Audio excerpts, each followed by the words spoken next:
Thanks, John. You might have left out a third question at the start, John. You've asked about the first bus and the last bus. Maybe you should have asked how many people in the room are from Keolis and Transit Systems, because I think if you didn't turn up to this presentation, it's a career-limiting move. So as John said, I've got an international presentation. I don't have an international accent. We are Australia's only multinational public transport operator, and I wish that wasn't the case. I wish there were many more. So we've heard a lot about mobility as a service, a citywide perspective, encompassing all forms of transport, including walking and cycling. Today I want to talk about buses as a service, not because until yesterday I thought if you just put as a service at the end, it becomes imminently more popular, and I'm not just here to talk about buses. Buses as a service, I think, is not a product. I'm here to talk about a way of thinking and perhaps a framework in which you can consider the way you operate your business. And I think we come to these conferences looking at trends in the environment and working out what it means for each and every one of our businesses, and that's the key takeaway. So hopefully I can break some of this down and you can write down a few key takeaways for your business in this new world of technology and information. I'll talk about this in the context of London, Singapore and Australia. We also have offices in Brazil, Chile and the United States, but I'll leave those guys out for the moment. So first, I think it's easy to say that if we can facilitate a convenient and efficient movement network in the city, it's going to increase efficiency, it's going to increase the city's productivity, and if those services are placed in the right location, then it's going to unlock opportunity. So by way of example, the watermark on this slide is an area of Western Sydney. It's the largest industrial estate in the Southern Hemisphere. There's not a single piece of public transport that runs through that industrial estate. It's the site for our on-demand trial in Sydney. 20,000 people work in this estate, and they're currently getting to work by car, taxi, walking, riding a bike, but public transport's not an option. So it's not hard to imagine, if you link those workplaces with the rest of the city, the types of opportunity for both business and the individual that can be unlocked. Obviously, buses therefore create a very critical link in the supply chain of transport. We can't put a train in to deliver point-to-point transport, and certainly the Ubers of the world and cars are not going to cope with the demand out of an area like this. To give you to put it into context on how important buses are, you need to look at London. So you would say that the tube in London goes just about to every place in the London city. The tube carries 1.2 billion people a year. The bus network, on the other hand, the tube carries 1.2, the bus network carries 2.4 billion, twice as much as the tube.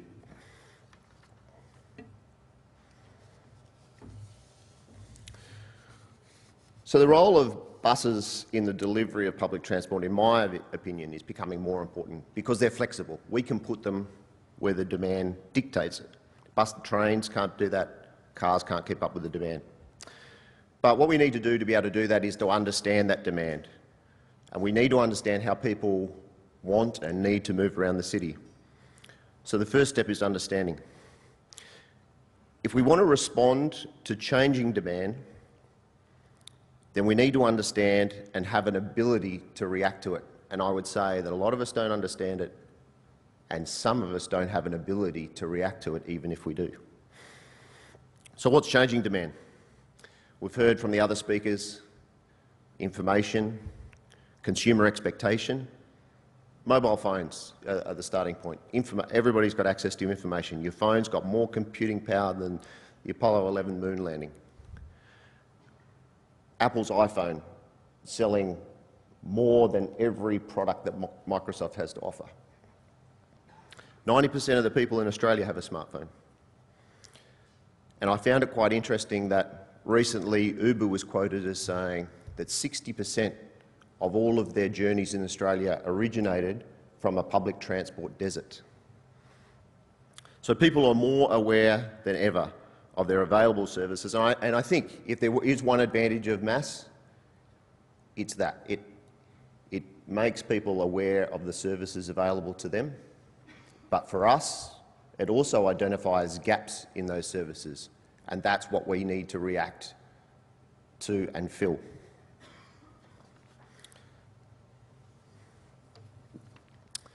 The other big driver of change, population. Lawrence said at the start, made the comment about megacities, people moving into cities, cities growing. So on top of the transport technology revolution, we're facing increasing population growth. The UN statistic is 54% of the world's population currently lives in cities, and more than 2.5 billion are going to move to the cities in the next 30 years. But despite this, what we're seeing across a lot of our cities is falling patronage. So if these cities really are growing, why is our patronage falling? And I think the reason that is because some of our services aren't in the right place. So Uber, GoCatch, Lyft, these guys, intelligent transport, perhaps offer many people a better value for money proposition. So they're more expensive than us as public transport, but they're more convenient. So if we want to remain relevant, I think we need to see ourselves as buses as a service.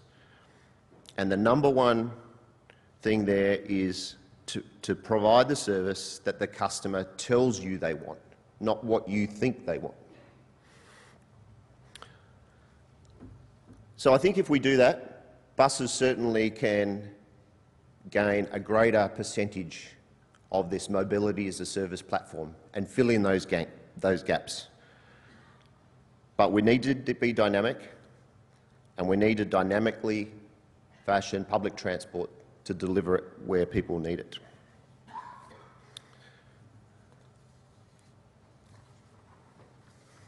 The other factor across the world, and more so probably here in Australia than anywhere, is that we're facing severe financial constraints. Looking down the barrel of this technology-driven, expectation-fueled revolution in a very resource-constrained environment, we're limited in what we can deploy and how we can move. Transport budgets aren't going to allow us to flood cities with dumb public transport links. At the same time that our cities are becoming more populated and more congested, transport budgets are only growing at an average of 2% per annum, hardly keeping pace to cover the services that we currently provide. So, with falling patronage and constrained transport budgets, we risk of getting stuck in this downward spiral where revenue is decreasing and we're in a need of change and providing additional services. So I'll quickly touch on now a couple of themes from London, Singapore and Australia.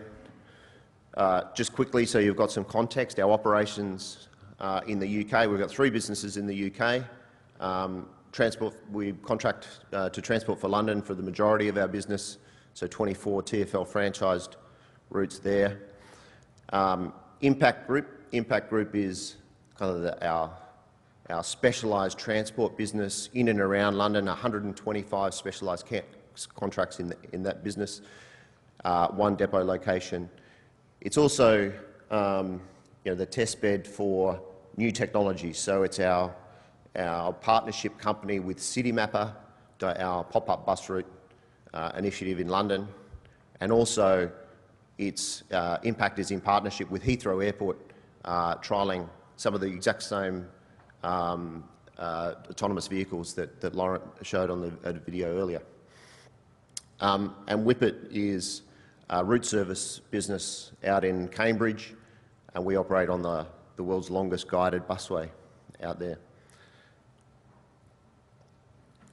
So, London is an impressive city, and I think everybody wants to operate in London, and I think That fact alone probably dictates some of the transport policy within London. I mean, it's a massive city. The great thing about London is everybody's very happy to use public transport. Everybody gets out of their bed in the morning fully intending to catch the bus. But even in a city where red buses are running down nearly every street, there is still unmet demand. Our partnership with CityMapper has identified areas of the city and corridors that aren't being serviced well by red buses. CityMapper, for some of you who don't know, is a transport planning app. It has more users than Google Transit in London, so CityMapper tells me. And so, you go in and say, I want to go from point to point. CityMapper collects that data, and then obviously they can draw a map of the city on demand where people want to go from and to at varying points of the day. And then, of course, we work with CityMapper to put a bus route in to cater for that demand. So I think what comes out of this is you need to really understand that demand, and you need to be quick to tailor a solution to meet it. If you don't, I guarantee you someone like Uber or Lyft or Via or Chariot will. So TfL, we find TfL very open to new ideas. They see themselves as a world-leading city, very progressive. But they've got this fortunate situation where people come to them. So TfL, in our observation, kind of tends to sit back. A lot of proposals come in the door and they say, no, no, no, no, yes. So they're very fortunate in that regard. But we're seeing that the players in this market are very aggressive. Tech companies are very aggressive. They're doing huge capital raisings, loss-making businesses, flooding the market with vehicles, flooding the market with ideas to capture a part of the network. And I think this is a real threat. Obviously, there's also a growing application of driverless technology that we've heard from the last two speakers. So I won't spend any more time talking about that just now. Singapore, our business there contracts to the Land Transport Authority. We've got one depot location there, quite a large depot, nearly 400 buses in that one single depot. Mixed fleet of double-deckers and single-deckers. And we were the first international operator of public transport in Singapore. There are now 4 of us, SBS, SMRT, the 2 local operators, ourselves, and Go Ahead from the UK won the last contract.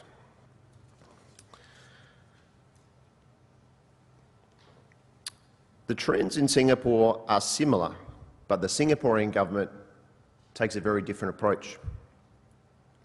Singapore typically is a thought leader, or they like to see themselves as a thought leader. Again, a very progressive government. Cars are very expensive, congestion's bad, and technology uptake in Singapore is very great. So we've got a very kind of ripe environment in Singapore to trial new ideas. The government there is being much more proactive, though. They're in the market soliciting ideas. I think the new contracting arrangements for the bus services is certainly having an effect also. Right now, SBS, SMRT, Go Ahead and ourselves, we're all very competitive in coming up with new ideas because we know that there's a pipeline of 12 contracts coming down the line and we need to be the smartest, or seen by LTA to be the smartest.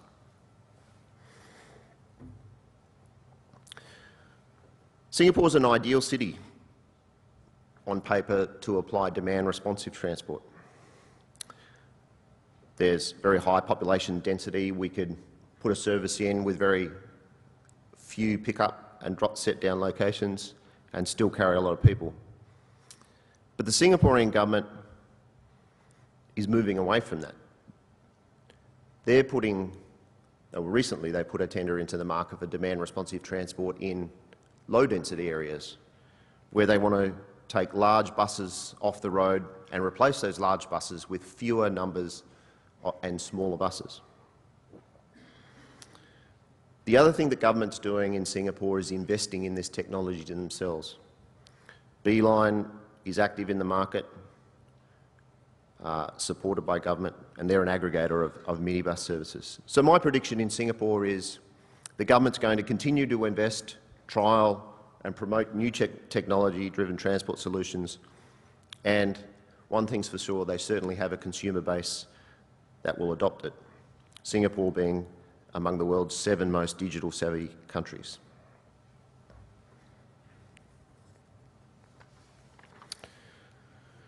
So our business in Australia, a lot of you would be familiar with this, all contracted services across New South Wales, Western Australia, South Australia and Northern Territory. So when I make some observations, I'm predominantly talking about these states. But there is a real mix of issues across those states. The one thing that is common is that transport budgets are constrained. Urban sprawl, the adoption of technology, people wanting all kinds of services. People in all of our cities are very car-centric. I can drive to the CBD in Adelaide and park my car there for the entire day for $12.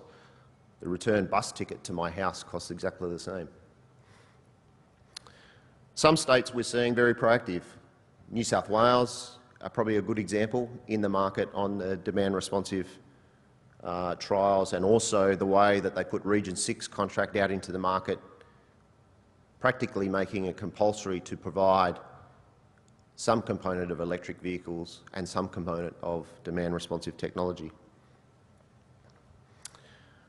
Ultimately, in Australia, where public transport uptake is low, on international standards, there's a huge opportunity for improvement.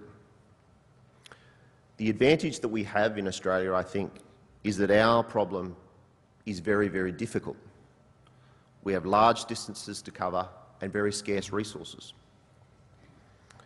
So it creates an environment where we need to be smarter than all the rest. This is our advantage as an Australian company and as Australian operators. We can certainly learn from overseas jurisdictions, absolutely, but we have bigger problems to solve, and that challenge alone could make us deliver world's best practice. Our acquisition of Bridge brings world's best practice, demand-responsive transport to our backyard.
Everyone has to have a video, right?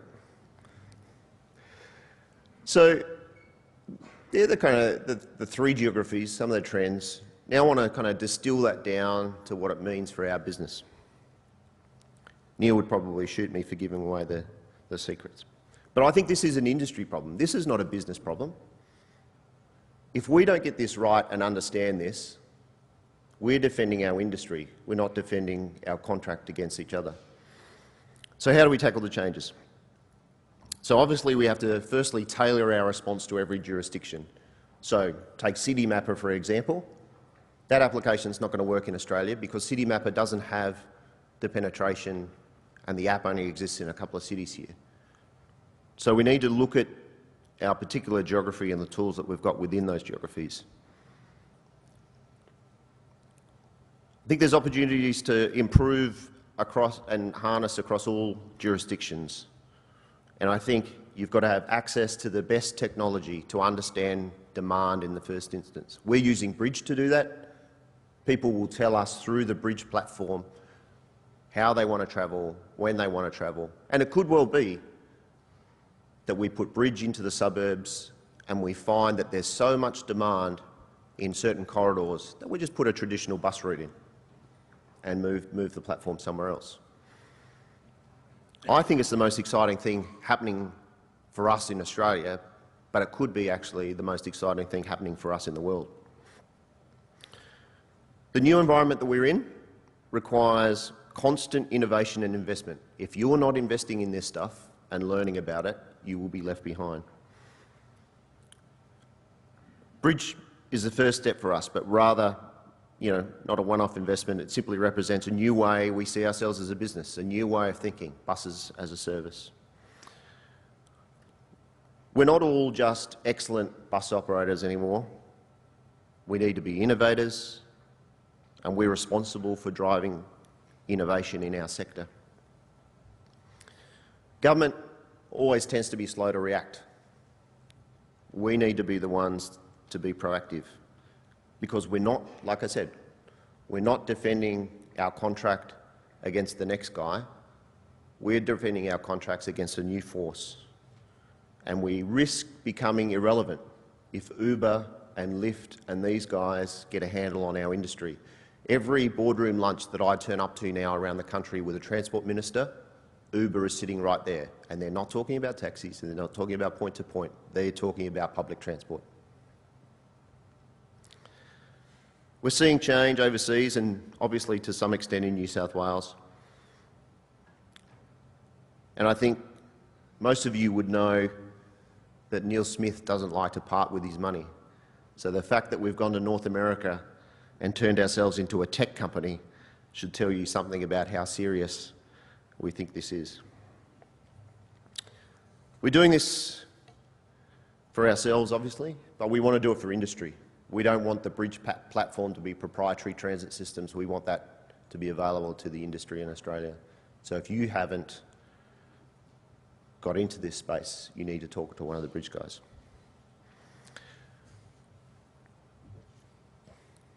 So what do governments need to do?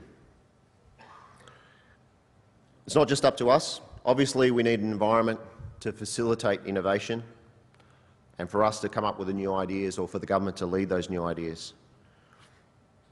Obviously, there's constant debate about whether public transport contracts should be competitively tendered or renegotiated. I'm not going to open that can of worms right now. But what I will say is that because all of my contracts are competitively tendered, and the Minister for Transport gets up on television and says he wants demand-responsive transport in his city, I am inherently incentivised to go and do that, irrespective of whether I believe in it or not. If the Transport Minister believes in it and he's giving out the contracts, I'm going to do it. So I think this problem becomes a little bit harder if you're in the renegotiated contract space. You need to look harder at the statistics and prove to yourself that change is coming. We can't keep doing things the way we have for the last 100 years. There's no more money, consumer expectations are higher, and as we've seen, we're going to have more and more people to move around our cities. Transport links create opportunity, freeing up congestion, increases efficiency. So where does that leave us, and where does that leave governments? Number one, they need to change the contract structure.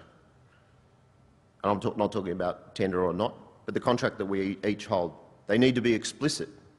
They need to SWOT up and know what works for their city, and they need to ask for it. Or they could take the other approach and make the contracts contestable, like I just explained, and let the market come up with the solutions.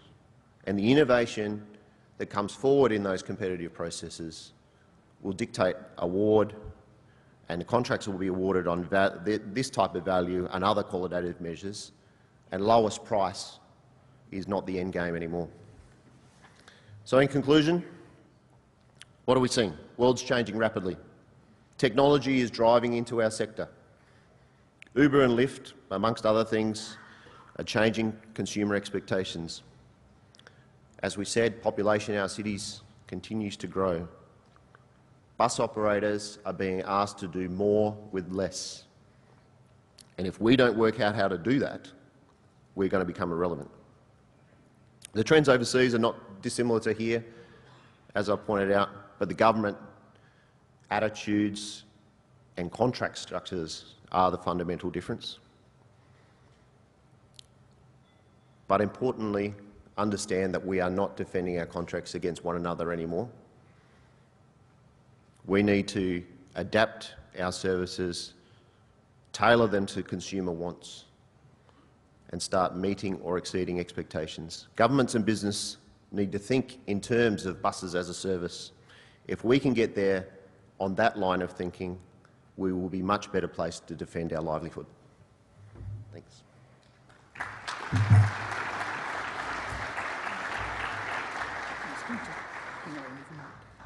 Thanks, Clint. And that presentation by Clint was sponsored by Heritage Finance. Now, excuse me, as a session chairman, I'll be getting a fine for late running of our session the way I'm going at the moment, but I'm still going to provide an opportunity if anybody's got a question that they'd like to put to Clint before we move into our panel session. While people are thinking, Stephen and Peter, do you want them to come up now?